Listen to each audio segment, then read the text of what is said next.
नमस्कार, मैं हूं प्रवीण गौतम। दोस्तों, बड़ी खबर यह है कि दिल्ली के सीएम अरविंद केजरीवाल ने इस्तीफे का ऐलान किया है।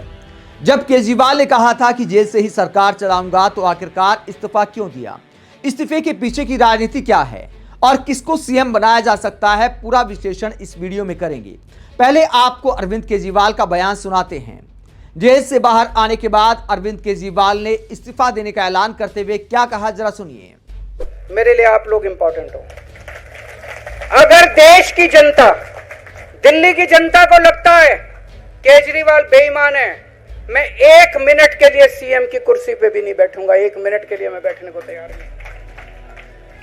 मैंने अपने जीवन में कुछ नहीं कमाया, मेरा बैंक अकाउंट खाली है, हमारी पार्टी का बैंक अकाउंट खाली है। मैंने जिंदगी में कुछ नहीं कमाया, अपनी इज्जत और अपनी ईमानदारी के सिवा मेरे पास कुछ नहीं आया। इनकम टैक्स में कमिश्नर की नौकरी करता था। 2000 में नौकरी छोड़ के सन 2000 से 2010 तक 10 साल मैंने दिल्ली की झुग्गियों के अंदर बिताए हैं। कुछ महीने दिल्ली की झुग्गियों में जाके रहा मैं।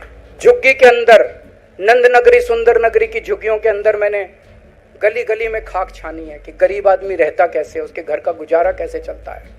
अगर पैसे कमाने हो तो इनकम टैक्स कमिश्नर की नौकरी बुरी नहीं थी।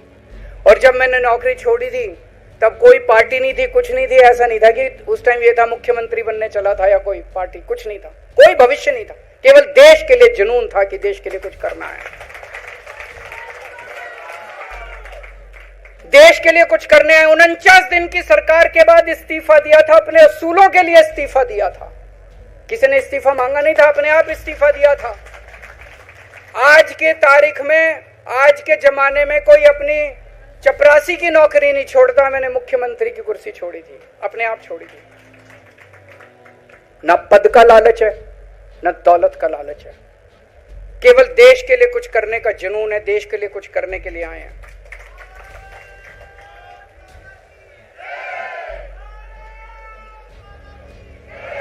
इन्होंने मेरे ऊपर आरोप लगाए, मनीष जी के ऊपर आरोप लगाए हैं। इस देश का जो सबसे कठोर कानून है, ईडी का कानून, पीएमएलए, जिसमें बेल भी नहीं मिलती, बेल मिलनी भी मुश्किल है, उसके अंदर हमारे ऊपर तरह तरह के इन लोगों ने आरोप लगाए हैं। कोर्ट से हमको बेल मिल गई, उसके बावजूद आज की तारीख में, आज जो स्थिति है, इससे फालतू कोर्ट और कुछ नहीं कर सकता था जितना कोर्ट ने कर दिया हमारे पक्ष में। हम कोर्ट के बहुत शुक्रगुजार हैं। कोर्ट ने हमें बेल दे दी, अभी बेल तक ही दे सकता था। अब ये केस चलेगा। मैंने वकीलों से पूछा, मैंने कहा मेरा दिल कहता है कि जब तक ये मैं कोर्ट से बरी होके ना आ जाऊं तब तक मैं सीएम की कुर्सी पे नहीं बैठूंगा। उन्होंने कहा जी ये 10 साल चलेगा केस, कोई कह रहा है 15 साल चलेगा केस, कोई कह रहा है 20 साल चलेगा केस। तो केस ये अभी लंबा चलेगा। आज कोर्ट जितना कर सकता था, कोर्ट ने हमारे पक्ष में निर्णय लिया है, हमें बेल दे दी। उन्होंने ऐसे कानून में जिसमें बेल मिलनी नामुमकिन होती है, उन्होंने बेल दे दी। आज मैं आपकी अदालत में आया हूं, जनता की अदालत में आया हूं। आपसे पूछने के लिए आया हूं, क्या आप केजरीवाल को ईमानदार मानते हो कि गुनहगार मानते हो?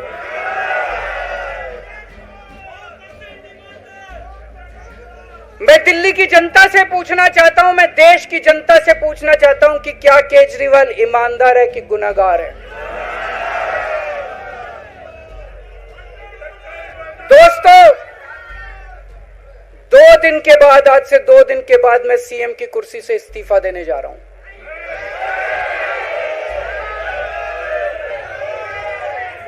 फरवरी में चुनाव है। आज इस मंच से मैं मांग करता हूं कि ये चुनाव नवंबर में कराए जाएं, महाराष्ट्र के साथ कराए जाएं, तुरंत कराए जाएं चुनाव। और जब तक आपका फैसला नहीं आएगा तब तक मैं जिम्मेदारी नहीं संभालूंगा। और मैं, जब तक चुनाव नहीं होते, मैंने जैसे बताया 2 दिन के बाद मैं अपना इस्तीफा दूंगा। जब तक चुनाव नहीं होते तब तक मेरी जगह आम आदमी पार्टी से कोई और मुख्यमंत्री बनेगा। अगले 2-3 दिन के अंदर विधायक दल की मीटिंग होगी और विधायक दल की मीटिंग में अगले मुख्यमंत्री के नाम का तय किया जाएगा। मैं मनीष जी से बात कर रहा था, जो पीड़ा मेरे मन में है वो पीड़ा मनीष जी के मन में भी है। इनके लिए भी वही सब कहा गया जो मेरे लिए कहा गया है। मनीष जी का भी कहना है कि ये दिल्ली के उप मुख्यमंत्री और शिक्षा मंत्री और मंत्री का पद तभी संभालेंगे जब दिल्ली की जनता कहेगी कि मनीष सिसोदिया ईमानदार है। तो मैं और मनीष सिसोदिया हम दोनों का फैसला आपके हाथ में है, जनता के हाथ में है। हम दोनों जनता की अदालत में जा रहे हैं, गली गली जाएंगे, जनता के बीच में जाएंगे और उनसे पूछेंगे, अगर जनता कहेगी ईमानदार है तो हम आके इसकी कुर्सी पे बैठेंगे। 2020 में आया था मैं, 2020 में मैंने कहा था, मैंने अगर काम किया हो तो मेरे को वोट देना और काम नहीं किया हो तो वोट मत देना। कहा था कि नहीं कहा था? आज मैं आपके बीच में आया हूं, मैं कह रहा हूं अगर मैं ईमानदार हूं तो वोट देना, अगर मैं बेईमान हूं तो वोट मत देना, बिल्कुल मत देना। तो अरविंद केजरीवाल कहते हैं कि 2 दिन बाद मैं इस्तीफा देने जा रहा हूं।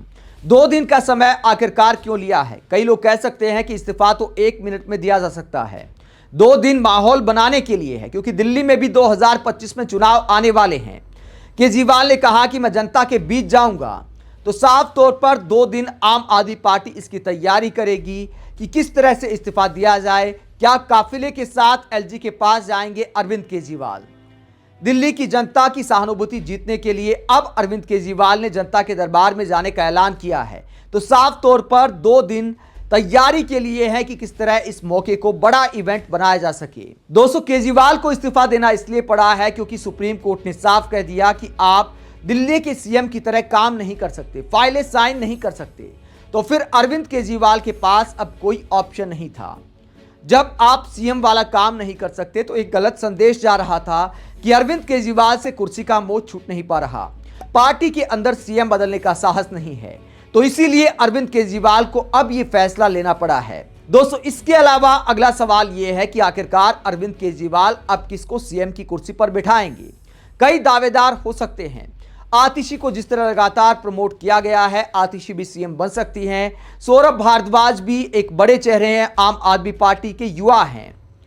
इसके अलावा सुनीता केजरीवाल भी दावेदार हो सकती हैं, क्योंकि पार्टी ने अरविंद केजरीवाल के जेल जाने के बाद जिस तरह सुनीता केजरीवाल को आगे किया, कई राज्यों में जाकर उन्होंने रैलियां की, केजरीवाल वाली कुर्सी पर बैठकर कई संदेश भी दिए। तो कई लोग ये भी अनुमान लगा रहे हैं कि सुनीता केजरीवाल भी सीएम हो सकती हैं। लेकिन इसके नुकसान ये है कि केजरीवाल पर परिवारवाद का आरोप लगेगा, क्योंकि सुनीता केजरीवाल का लंबा राजनीतिक सफर नहीं है। कई लोग कह सकते हैं कि जिस बुनियाद को लेकर अरविंद केजरीवाल राजनीति में आए थे, भ्रष्टाचार और परिवारवाद की आलोचना की थी, अगर पत्नी को सीएम बनाते हैं तो परिवारवाद का आरोप लग सकता है और भविष्य में पार्टी को नुकसान हो सकता है।